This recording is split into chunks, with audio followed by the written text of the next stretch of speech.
And this would happen quite regularly. And sometimes I could fall out of my bed onto the floor, but then into the apartment below. And I'd sort of, in my dream, awake in a different room with different people sleeping in it, and have to figure out how to get back up there to my body. It was quite alarming. But this one night, when I was 4 years old, I fell all the way down through my building into the basement. And we lived on the 7th floor of a block of flats. And the basement was it was a kind of a desolate place. It was a place where things got abandoned, and it smelled of kind of hopelessness and urine. And it was used by lovers, it was used by alcoholics, but it was used by lonely men and lonely women. And so it had a very kind of scary feeling. It was full of rats and rubbish, and cans, bottles, and tinfoil. And well, anyway, in my dream, I fell all the way through the building, and I found myself in this dark basement, and I was terrified, and I wasn't sure how to get back up. And in my terror, I'm looking around, and I can see and I can feel the darkness all around me, and I see a witch, and she's sitting maybe 3 meters from me, and she's stirring a cauldron. And the cauldron has green flames, and her face is lit green from the green flames.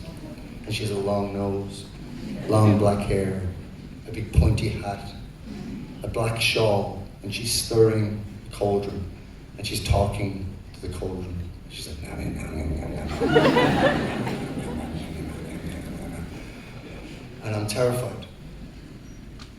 And in my dream, she turns and she sees me.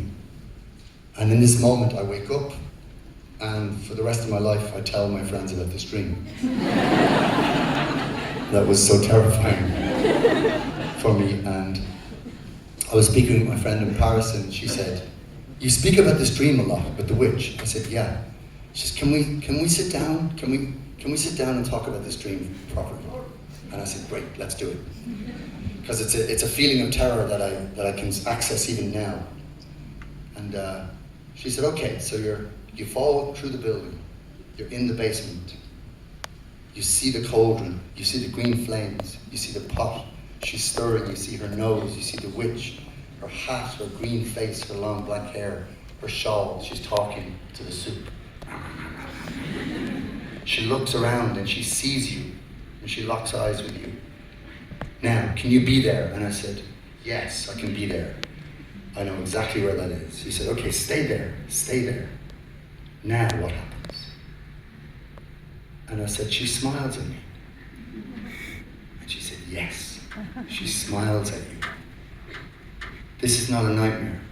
You were recognized by a strong and powerful woman when you were 4 years old.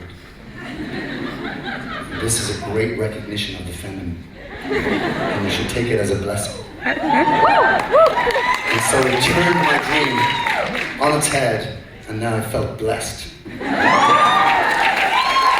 And in all of the great women in my life, I see this witch. And she is now taking on a very different shape. She's now powerful and sexy and strong, and she looks right at me. And the reason I tell you all this is because the first time I looked at Via, I had the same sense of terror. And I kept looking at her, and she smiled. This is Via Mardot, everybody, from Sunday. From Detroit. From Detroit, Michigan, you know.